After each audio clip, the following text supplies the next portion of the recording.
সময়টা খুব ভালো যাচ্ছে সাইফ হাসানের। ব্যাট হাতে নিয়মিত রান করছেন তিনি। এশিয়া কাপ ও আফগানিস্তানের বিপক্ষে টি-20 সিরিজে দারুণ পারফরমেন্সে প্রথমবারের মতো টি-20 র্যাঙ্কিংয়ে সেরা 20-এ ঢুকেছেন তিনি।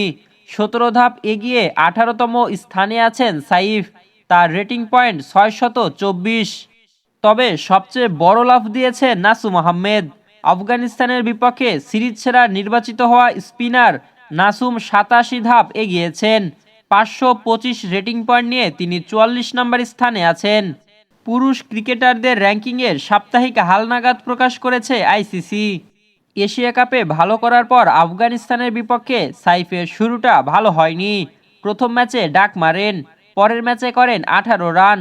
তবে শেষ ম্যাচে 7টি ছক্কায় 38 বলে 64 রান করেন সাইফ। ভালো করার পুরস্কার হিসেবে র্যাঙ্কিংয়ে বড় লাফ দিয়েছেন তিনি। এছাড়া ব্যাটসম্যানদের তালিকায় উন্নতি হয়েছে দুই বাঁহাতি ওপেনার তানজিদ হাসান তামিম ও পারভেজ হোসেন ইমনের। 6 ধাপ এগিয়ে এখন 37 নম্বরে তামিম, আর 18 ধাপ লাফিয়ে 53 নম্বরে ইমন। তবে অবনমন হয়েছে তাওহিদ হৃদয়, লিটন কুমার দাস ও জাকের আলীর। র্যাঙ্কিংয়ে 2 ধাপ করে তারা পিছিয়েছেন। জাকের আলী নেমে গেছেন 3 ধাপ।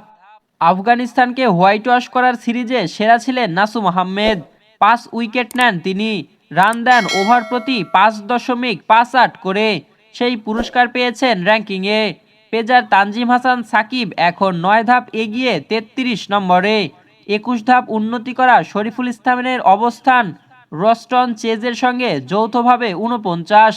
বাংলাদেশের বোলারদের মধ্যে সেরা অবস্থানে আছেন মুস্তাফিজুর রহমান। 12 নম্বর অবস্থানে আছেন বাংলাদেশি এই কাটার মাস্টার। টাইগার ক্রিকেটারদের এমন উন্নতি আপনার কেমন লেগেছে জানাবেন কমেন্টে। রাহুল আল আমিন, বিডিআই স্পোর্টস।